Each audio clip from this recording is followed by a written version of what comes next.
Yashodanandana Jaya Braja Janaranjana Jaya Braja Janaranjana Yashodanandana Jaya Braja Janaranjana Jaya Braja Janaranjana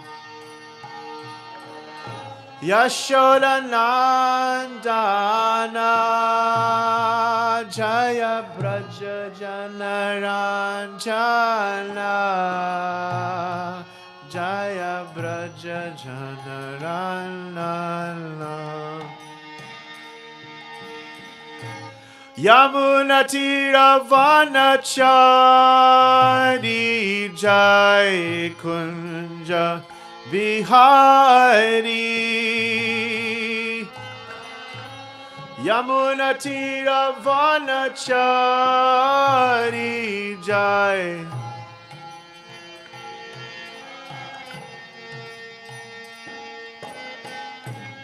Yamunatira Vanachari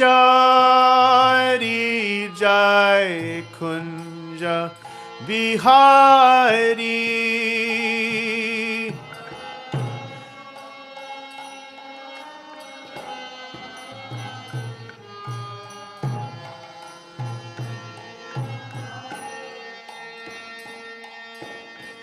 Radha Madhava Jaya Kunja Bihari Jaya Radha Madhava Jaya Kunja Bihari Jaya Radha Madhava Jaya Kunja Bihari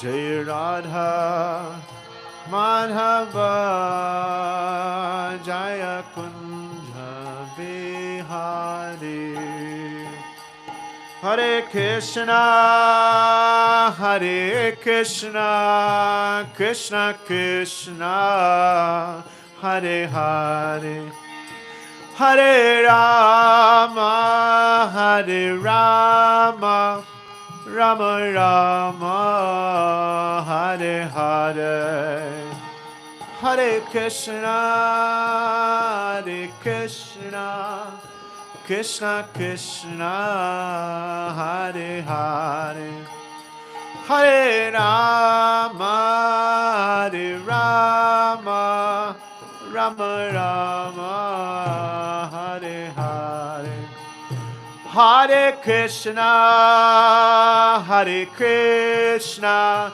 Krishna Krishna, Hare Hare, Hare Rama, Hare Rama, Rama Rama, Hare Hare, Hare Krishna, Hare Krishna, Krishna Krishna, Hare Hare, Hare Rama, Hare Rama, Rama Rama, Hare Hare.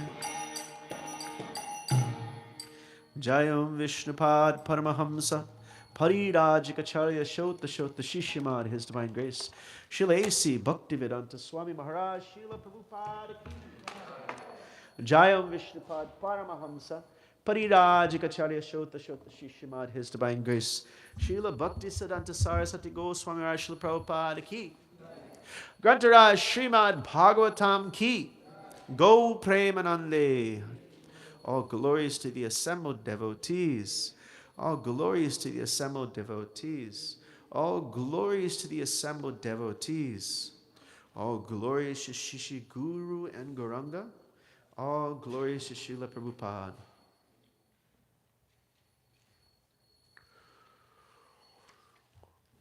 Om Namo Bhagavate Vasudevaya.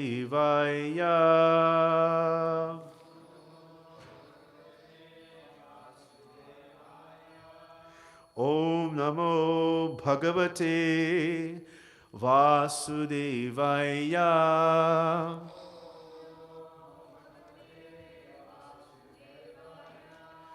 Om Namo Bhagavate Vasudevaya.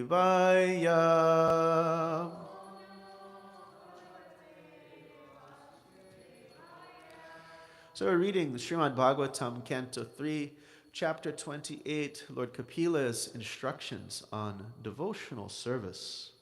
And we are reading text number 12. Yada mana swayam virajam yogena susamahitam kashtan bhagavato dhyayet swanashagra avalokanaha yadamana swam virajam yadamana swam virajam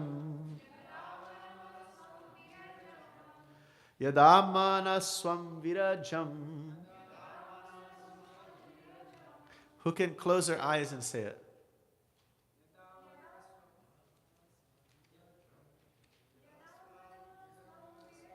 Okay, let's.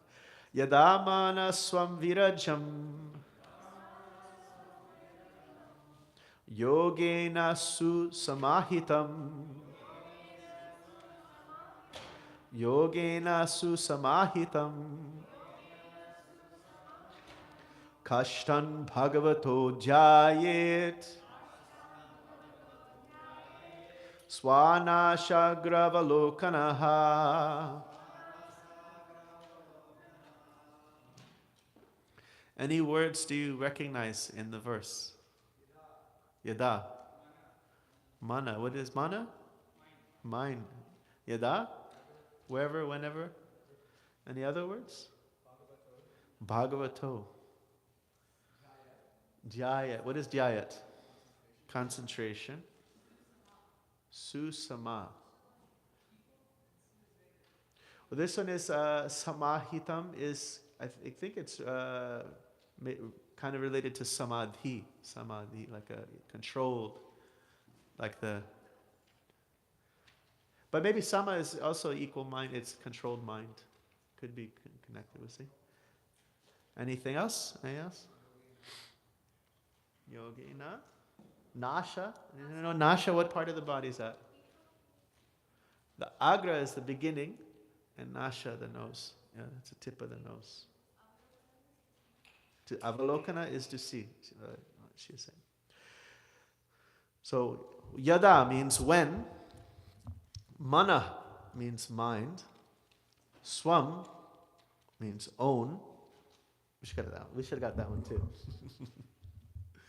Virajam, purified, yogena, by yoga practice, susamahitam, controlled, kashtam, the plenary expansion, Bhagavataha, of the Supreme Personality of Godhead, Jayat, one should meditate upon, Swa Nasha Agra, the tip of the nose, Avalokanaha, which means looking at.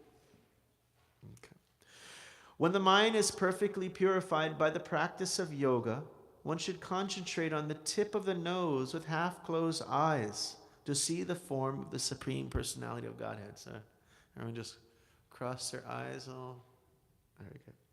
So repeat after me. When the mind is perfectly purified by this practice of yoga, one should concentrate on the tip of the nose with half-closed eyes and see the form of the personality of Godhead. Purport by His Divine Grace A.C. Bhaktivedanta Swami Srila Prabhupada. Srila Prabhupada ki. It is clearly mentioned here that one has to meditate on the expansion of Vishnu. The word is kashtang, refers to Paramatma, the expansion of Vishnu. Bhagavataha refers to Lord Vishnu, the Supreme Personality of Godhead. The Supreme Personality of Godhead is Krishna. From him comes the first expansion. Who's that? Balaram, Baladev. And from Baladev comes Sankarshan, Aniruddha, Praduma, and Vasudeva. This is in Goloka. And then there's a second quadruple expansion in Vaikuntha, known as Sankarshan, Praduma, Aniruddha, and Vasudeva. Then comes Mahasankarshan.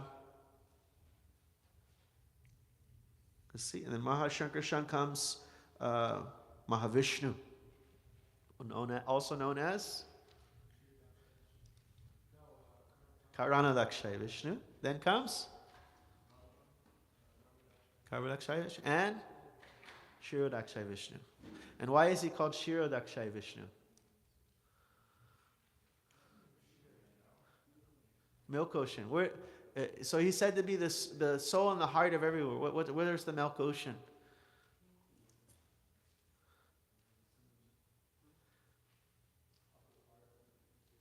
Oh yes. So the last Paramatma of the three Paramatmas, the Paramatma of the aggregate material energy, the Paramatma of the universe, and the Paramatma of all the souls. That third one, he has his own home base called Shwetadweep. And there the demigods go when it's big trouble. They go there and they offer prayers at the milk ocean. First they go to Brahma if they have an issue. And if it's not resolved, then they all go to the milk ocean and offer prayers. So that's called Shirodakshay Vishnu.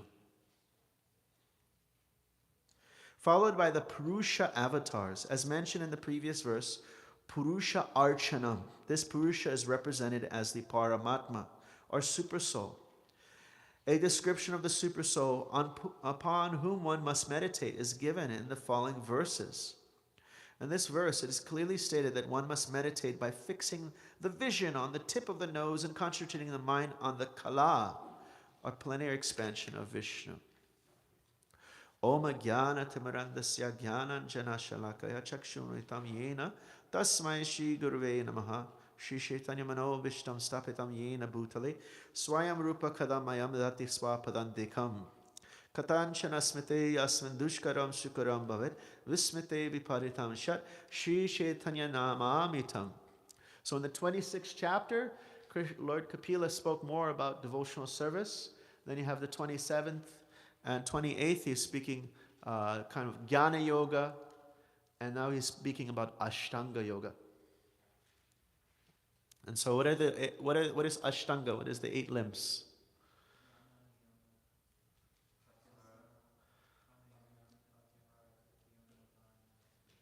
All right, nice. And what are the yamas and niyamas? Who can say?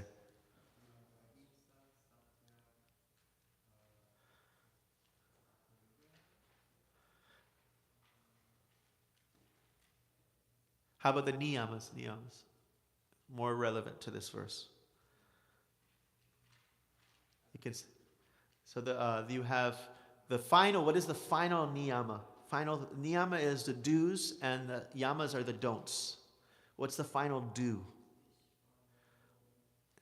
Ishvara pranidhan. Pranidhan, as Arjuna says in Bhagavad Gita 11th chapter, pranadani, I fall at your feet. So one has to surrender unto the Supreme Personality of Godhead. That is the final niyama. So in the Yoga Sutras, you have a few references to Ishwar. Ish means one who has exceptional power and control. And it is used in Vedic literature. Its first use is in the Atharva Veda. And it's denoting some unknown entity who is controlling everything, beyond everything. And it's meant to be like a type of tattva or category of another type of being. So Ishwar, first in the Yoga Sutras, because we're talking about Ashtanga Yoga, and the Yoga Sutras, you have up into the 23rd verse, there's so many different descriptions of things that can help you. But then it says, or you can just get there Ishvara Branidan Va. You can just do it by surrendering to God very easily. You can easily do it.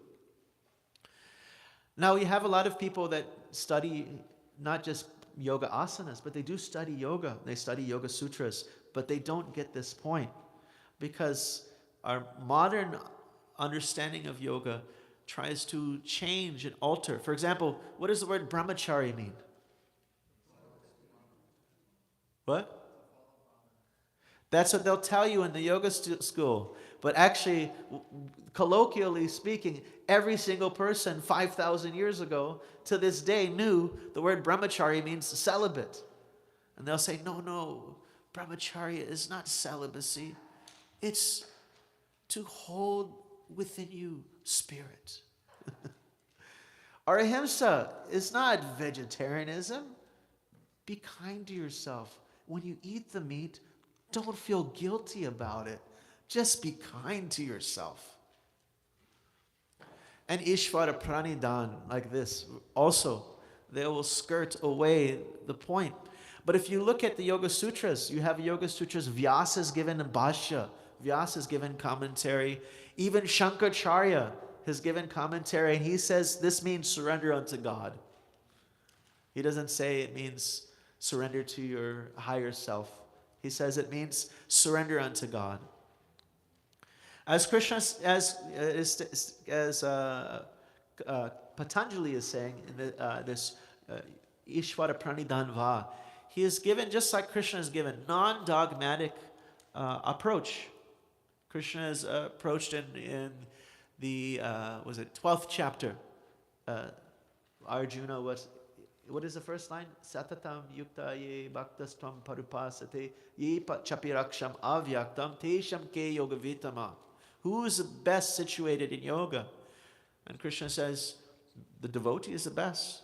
But you can also meditate on and near the one that has no one that cannot be understood, that is avyaktam, cannot be described. It's very hard if you have a body, Krishna says. If you have a body, that path is very hard. But he doesn't say that there is only one form of spirituality. He says there's many different ways people grow, but bhakti is considered the fastest, the highest, and the easiest. Like in, chapter 9, he says, he describes, Jnana yagena chapanye jantamam upasate. Ekatvena pritakvena bahuda vishvato mukam. There are different types of people who approach me in different ways. There is the ekatvena, those who see everything as oneness. He doesn't speak very highly of that one in that chapter. He does those who see me as divided, as the devas, and those who see as the vishvata mukam, the universal form. Like he says, aham kratu, aham yagya. I am the fire. I am the offering, I'm all these, one who sees me, all different parts of the universe. Nowadays, it's very common. People say, I'll set my intentions out to the universe. And there's an idea that the universe is consciously observing your intentions, and the universe is somehow kind and benevolent. It's because we have daddy issues. We have issues of the idea of God.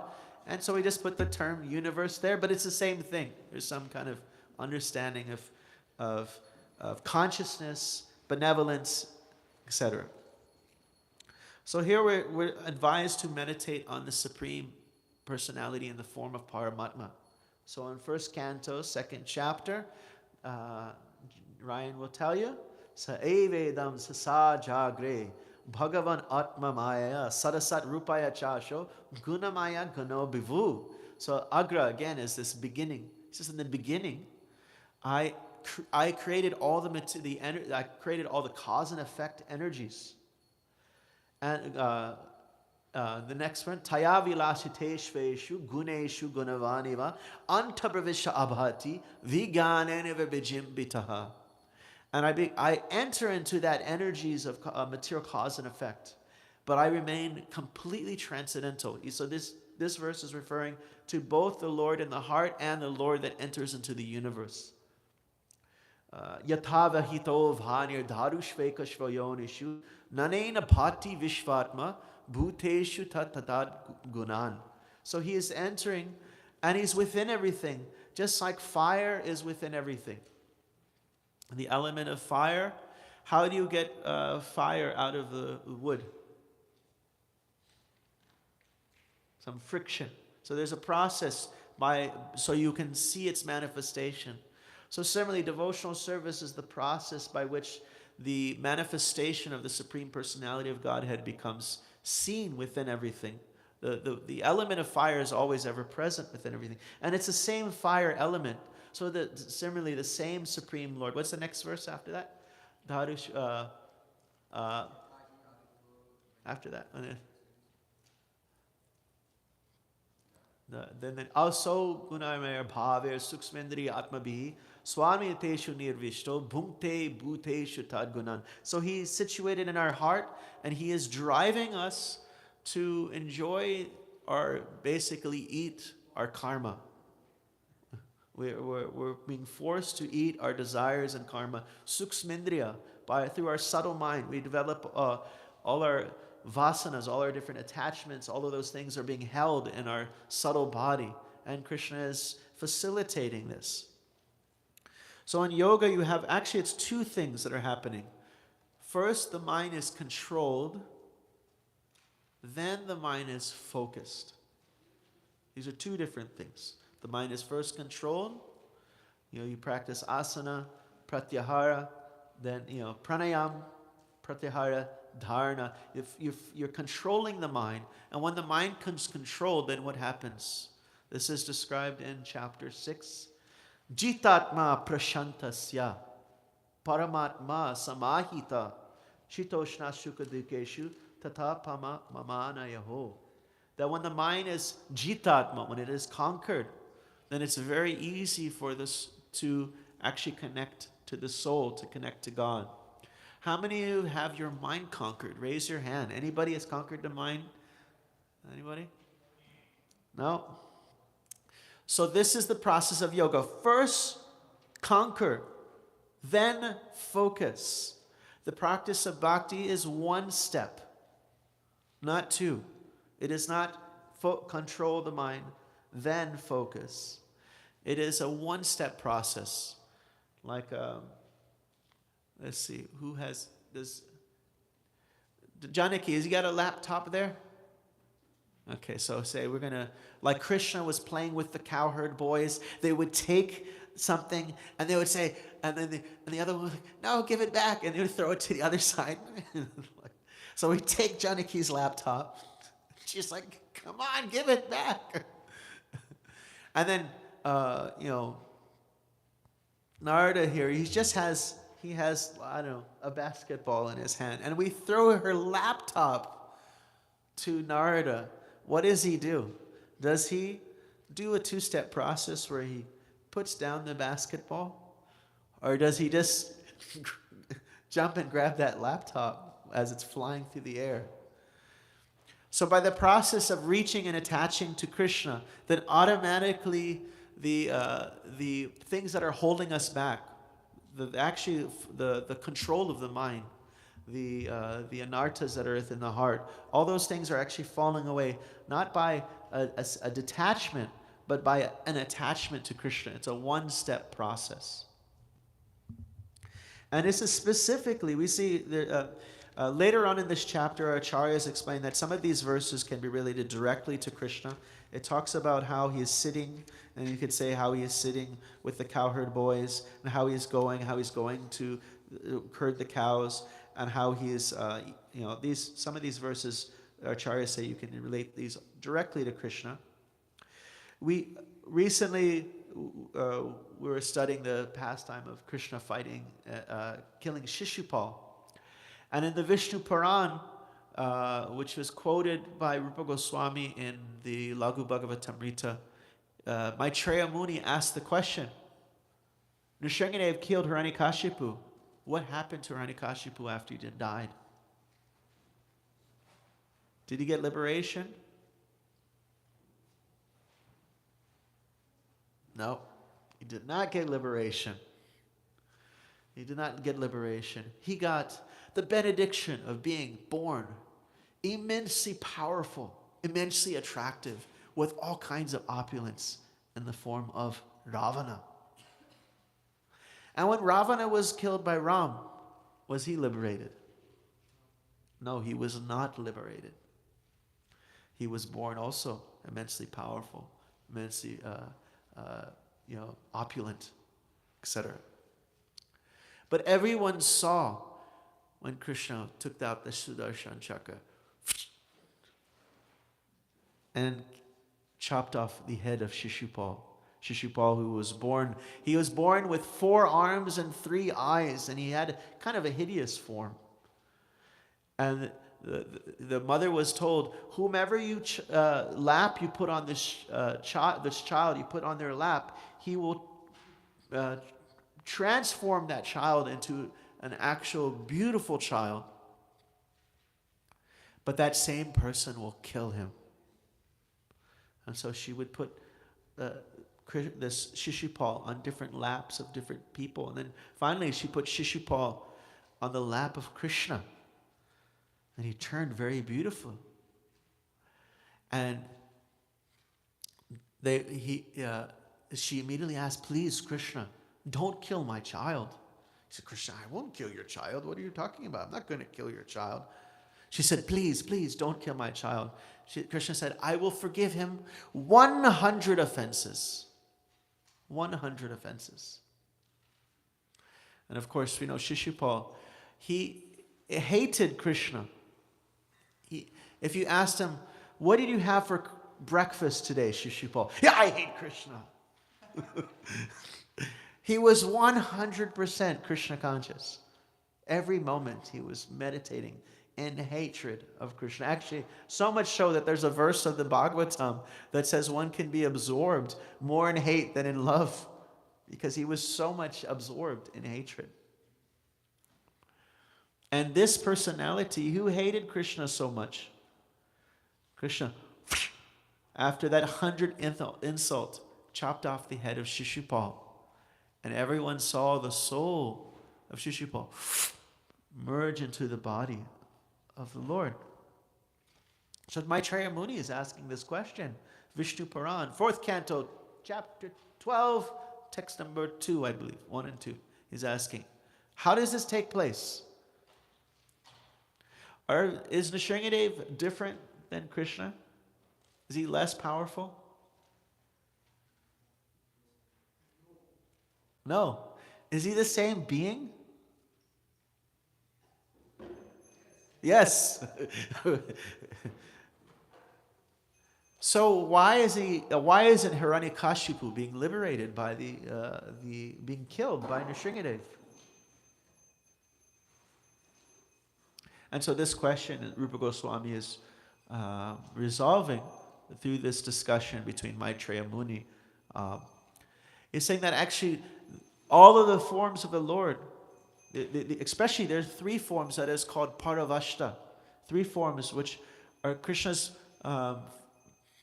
he's manifesting full opulences. That's Nrsimhadev, Rama, and Krishna. You'll find, if you read Prabhupada's books, you'll see that these 3 are always, they're repeated constantly. These are the Paravashta forms. And so it says actually the form of Krishna has a specific type of charm. Now, what does it mean that they're the same person? He's not manifesting all the aspects of his personality. It's the same being, but he's not manifesting everything. So Krishna and Nrsimhadev are the same being, but he's not manifesting. He has a specific type of charm. And think of Kaliya when he came out of the water. He was so angry, his eyes were red. He was spitting fire. He was so angry. And he comes out of the water. Who is disturbing me? And he sees Krishna, he's like, dang, he's beautiful. he's like, whoa, he's beautiful. But man, I'm going to get him. So the not Burijan, but Gopi Purana Jana Prabhu in the Brihad Bhagavat, no, Laghu Bhagavatamrita. He uses this word insinuate. I don't know if that's the right word, but it says Krishna insinuates himself into your heart by his charm, so much so that you can't be partial about him. When Nrsimhadev was killing Hiranyakashipu did not see him as the Supreme Personality of Godhead. He didn't have an absorption of him, a deep feeling about him. Nor did Ravana also see him as the Supreme Personality of Godhead. Hiranyakashipu saw him as some exceptional being, some strange exceptional being. But Krishna, he is so charming, you can't feel impartial towards him. You have to feel something. If you're meditating and interacting with Krishna, you have to feel something. As Srila Prabhupada wrote, my spiritual master, Krishna is never ungrateful in our efforts to serve him, rest assured. So if we're serving him, he's going to reciprocate. But he's so charming that even if we're approaching him in lust, as in Kubja, and in hatred, as in Shishupal, we have to be intensely affected. And therefore, our path is a path of not a detachment, but the path of attachment to the Supreme Lord. When we attach ourselves to Krishna, like we say, Vishaya Vinivartate, when we're contemplating the objects of senses, attachment develops. So when we contemplate Krishna, our actual real attachment starts to develop. So simply by hearing, Prabhupada here, let's see, Prabhupada is speaking on, later on, there's a nice purport here, let's see. This is later in this chapter. I don't have the number here. The process of meditating on the form. Okay, everyone, try to picture the form of the Lord within your mind. It may be very hard, but Prabhupada gives some very nice points here. The process of meditating on the form of the Supreme Personality of Godhead within oneself and the process of chanting the glories and pastimes of the Lord are the same. The only difference is that hearing and fixing the mind on the pastimes of the Lord is easier than visualizing the form of the Lord within one's heart. Because as soon as one thinks of the Lord, especially in this age, the mind becomes disturbed. And due to so much agitation, the process of seeing the Lord within the mind is interrupted. So I was watching a silly skit with the kids by Wes Anderson. It was about a guy who developed mystic powers because he met a yogi in India who had the power to levitate. And so the yogi taught him, okay, so you have to learn how to control the mind. And after 10 years, you'll be able to control the mind for 1 minute. And then after 25 years, you can control it for 3 minutes. And then maybe you'll start to notice some things happening. And so in the little skit, the guy was doing this. He went 30 years or so, and after 30 years of everyday practice, he was able to control the mind for 3 minutes straight. And then he developed this power of being able to see without his eyes. So it was a whole story. And another guy did the same thing. He did the same thing. And he wanted to use it for cheating, but by the process of his own meditation, he kind of became renounced and detached. It was transformative. But here, Prabhupada's saying one may try to keep that vision of the Lord within the mind, but the mind becomes disturbed due to so much agitation. And the process of seeing the Lord with the mind is interrupted. So maybe practice for 30 years to see if you can keep your mind under control for 3 minutes. But when there's sound vibrated, praising the transcendental pastimes of the Lord, however, one is forced to hear. So it's invading one's consciousness. That hearing process enters the mind, and the practice of yoga is automatically performed. For example, even a child can hear and derive benefit of meditating on the pastimes of the Lord simply by listening a reading of the Bhāgavatam that is describes the Lord as he is going to the pasturing grounds with his cows and friends. Hearing includes applying the mind.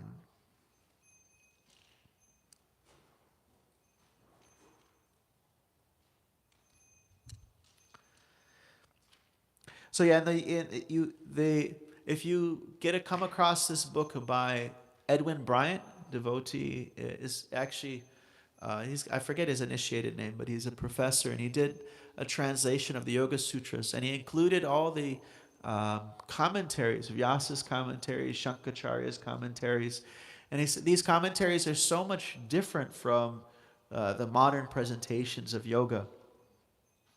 And they very clearly define that Yoga Sutras was very much theistic. It wasn't saying that the only way you can do it is approaching God. They were saying, you can practice some meditation, but it was very strongly theistic. And Ishvara is if you look at the evidence, there's so much evidence. It's very clearly this is not like the word brahmachari. It doesn't mean just to hold spirit within your heart or something. It means celibacy. So Ishvara literally means God. All right, let's see.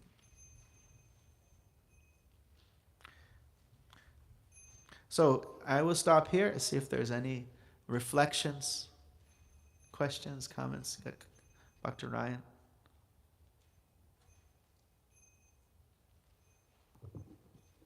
Just a connection that's coming to mind, because yesterday I was just reading the first chapter of Canto 2, and it's actually the exact same topic as what you're talking about today. This idea, actually Sukadeva Goswami, when he begins to answer Maharaj Parikshit's question, Maharaj Parikshit is asking, what is the duty of a man about to die? And Sukadeva Goswami starts speaking on like Omkar, sitting down in a solitary place, meditating on the universal form of the Lord, actually. And it's describing the whole process, how one meditates on the universal form of the Lord. And actually in there is also saying that one should hear the sound of Omkar, and then one should concentrate themselves on an individual part of the body of the Lord. So once the mind has become fully concentrated, then one should take the concentrated mind, concentrate on one individual limb of the Lord, but while simultaneously not forgetting the whole body of the Lord, and should kind of work your way up and see all the limbs of the Lord. And that's it's pretty esoteric. I thought maybe you could speak a little bit more about that. Nice. So I was with a Prabhupada disciple, Mother Mahabhagavat, who ran the Portland Temple for many years, in the 90s and maybe 80s as well. And she was telling me about a dream she had of Jagannath, Baladev, and Subhadra. And so she was on a boat in the ocean, and Jagannath is floating by. And she's like, hi, Lord Jagannath. He's floating by. And then Lord Balaram floats by. And she's, Lord Balaram. Oh my God. And then from the distance at some point, she saw something, but she just saw, actually, her mind was focused, and she saw an arm. She didn't focus on the rest of the body. And it was the arm of Subhadra. And it was so beautiful that she's like, I could just look at this for the rest of my life. It was so beautiful. This is like her, how beautiful. And I don't see, Narada's arm is not so enchanting. Ryan, I don't know, it's not doing anything.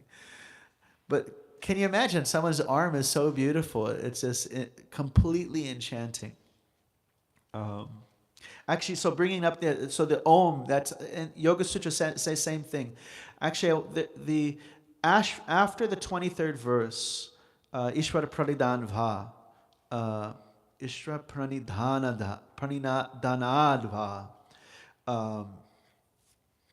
Here, it says you should meditate on Ishvar, but then it describes what is Ishvar. And so this is some of the evidence. This is the verse itself.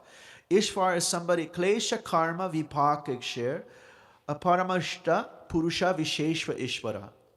He is Vishesha. Who knows what the word Vishesha means? Special. So he's a special type of a controller who has never had karma. He doesn't have kleshas. He doesn't have the material kind of things that hold us back, the kleshas that are obstacles. He's never had karma. He doesn't have to have the vipak or the fruits of his karma. And he's a special type of Purusha, Purusha Vishesha Ishvaraha. He's a special type of controller, this being, this person. Because sometimes people say, well, the Ishvar just means someone who is like really good at yoga. But he's like, no. A yogi is somebody who is now overcome this karma and has become purified. But this Ishvar is a being that is actually never had karma. And he's also Tatra Niratsishayam Sarvagyam Bijam. In him, the seed of omniscience is surpassed. No one has the quality of omniscience like this being. So sometimes you hear beings like Narada, Trikalagya. They know past, present, and future, but they do not know it to the extent of the Lord. Srila Prabhupada was asked if he was omniscient, and he said, no, I only know what the Lord provides me. And then there's another verse describing, what is this Ishvara? Purvesham api gurun kalena ana vache dadhat. Ishvara was also the teacher of the ancients because he's not limited by time. So this means that Ishvara is a beneficial being, a benevolent being who's beyond time. This also distinguishes Ishvar from Brahma, who has a birth and death. How long does Brahma live?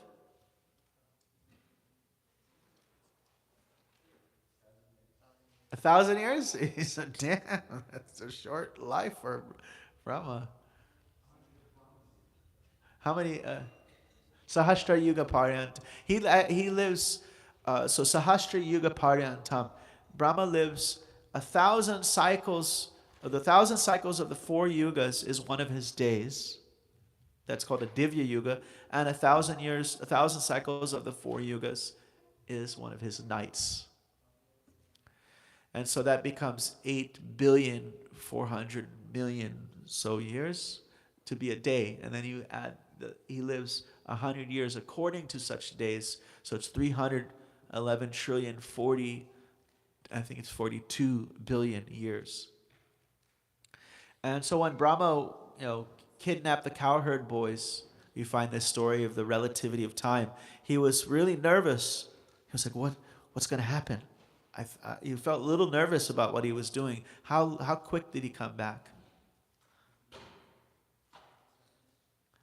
97 thousandths of a second in his time. Because if you do the math, 1 year is 97 thousandths of a second for someone who lives that long. Almost 100 thousandths of a second. He came back immediately just to see what happened. So this distinguishes Ishwar as being something different from Lord Brahma. Tasya vachaka pranavaha.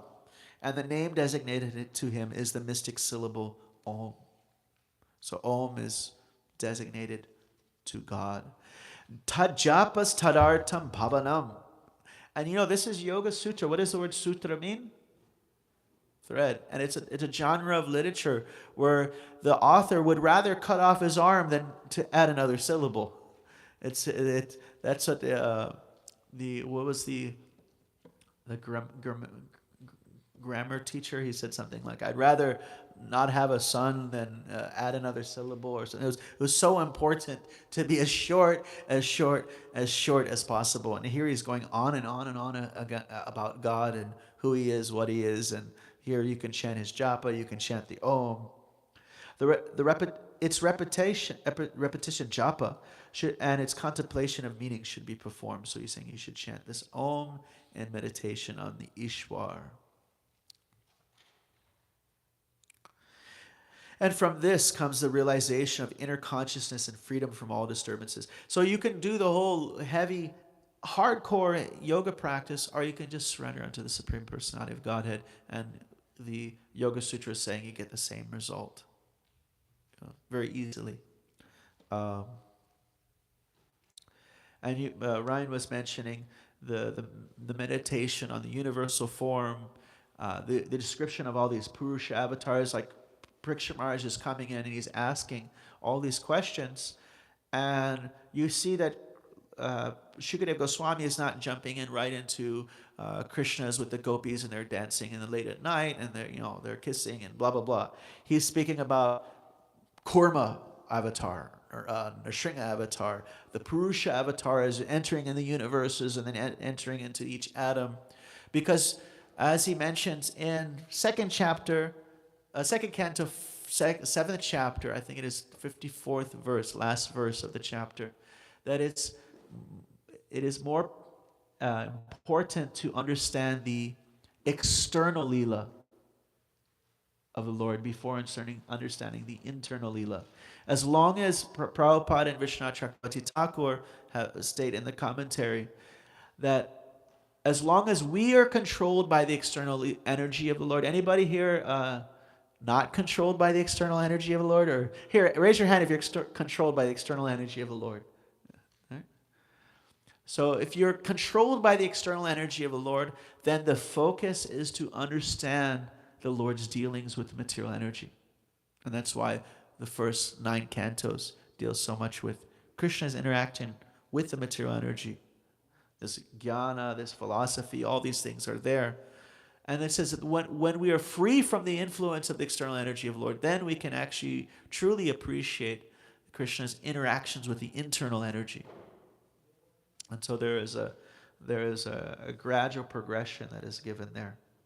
As Bhanu Swami translates the verse under Vishwanath Chakravarti Thakur's, the way he describes it, it says, if one understands Maya in relation to Krishna, one becomes free from Maya. That's how he translates it. Yeah. I think it's 2:7, last verse of the 7th chapter of 2nd canto.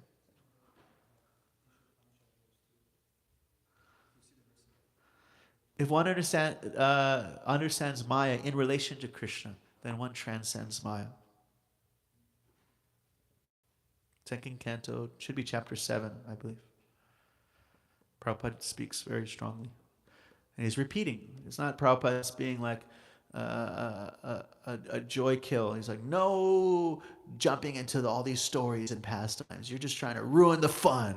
No, he's just repeating the words of the acharyas that we have to...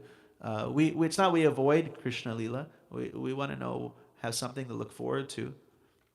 But we also have to become disentangled by hearing Krishna's interaction with this material energy. Yes? I have a comment and a question, so I guess I'll start with the comment. All right. I wanted to search up insinuate and what the definitions on the dictionary of insinuate was, and I thought they were nice.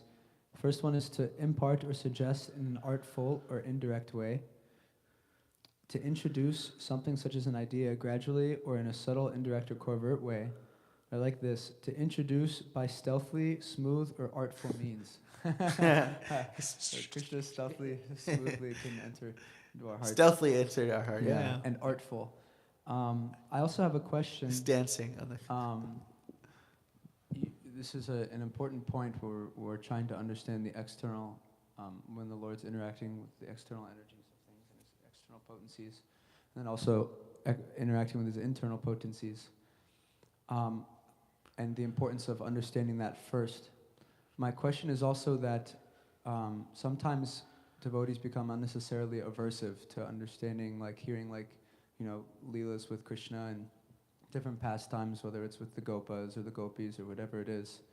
But even in the Krishna book, Prabhupada says, if one understands and continues to hear these pastimes, then he'll be rid of his, material desires and lusts. So I'm curious, maybe you can elaborate on this more and how to actually balance these things. Okay. Because if we're aversive to that, then what's actually the point of understanding the external? So during the Srila Prabhupada's time, there was everybody's probably heard of it was considered a controversial group, the Gopi Bhava Club. But what was it?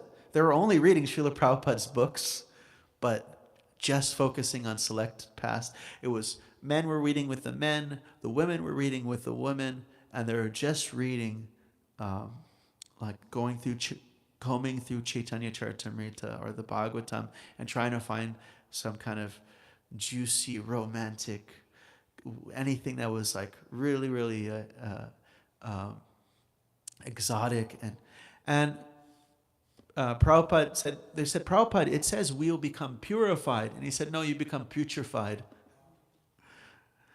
So not that but on the other side, it's not that he says we don't boycott Krishna and the gopis. Oh no, Krishna's stealing butter. No, don't tell me that. I'm not the body. And so and Prabhupada has presented Krishna book in that way, a systematic way. We can just read through it. We can. He didn't say Krishna book that we couldn't just read any chapter. It's fine, but not that we just selectively only study these pastimes of the gopis. And then what we do is we artificially imagine ourselves to be on that level. And Prabhupada makes the point that Krishna's pastimes are attractive to anybody. They're just attractive. Like like they were distributing books in Russia, and they came across some mafia guy, and it was like the book distributor was able to convince the mafia guy, the leader, and he told all the entourage to buy books, and it was like an entourage of cars.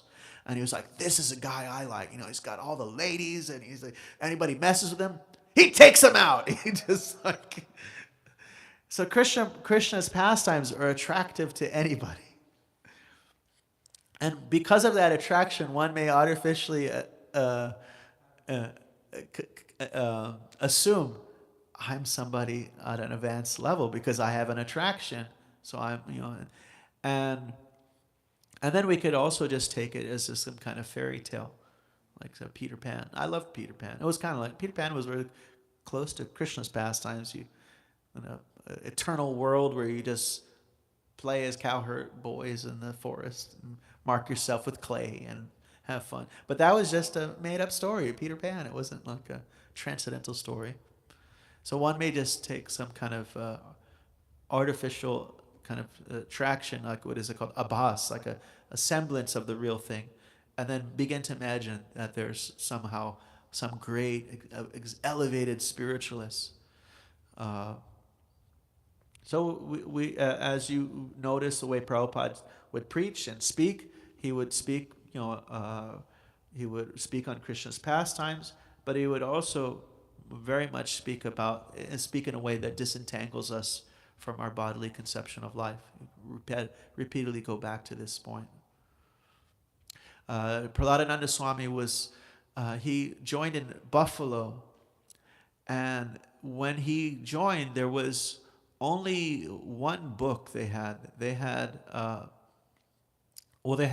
programs 3 times a week, and they had the one book that they had was Bhagavad Gita, but it wasn't just Bhagavad Gita. It was just one chapter, and it wasn't just one chapter. It was just one verse. It was one sheet of paper. That was the book that they would give class on.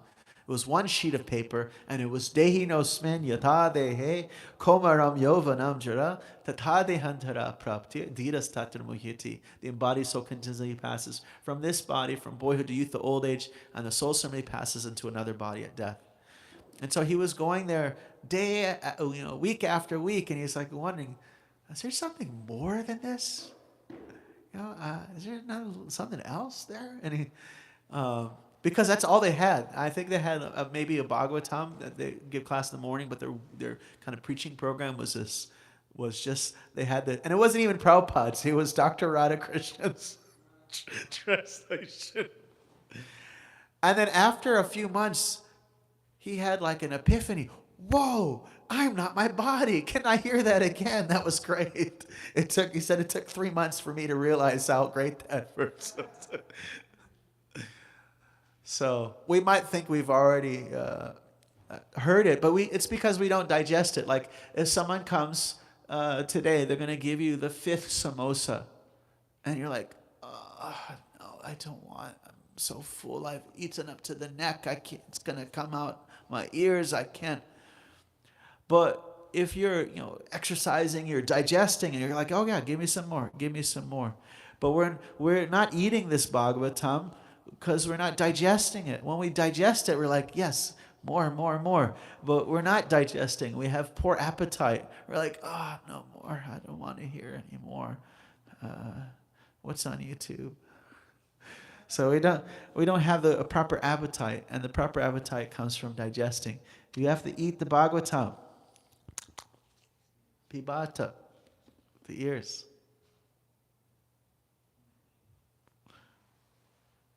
All right, I think. Om Tat Sat. Thanks a lot. Thank you very much. Hare Krishna. Srila Prabhupada ki.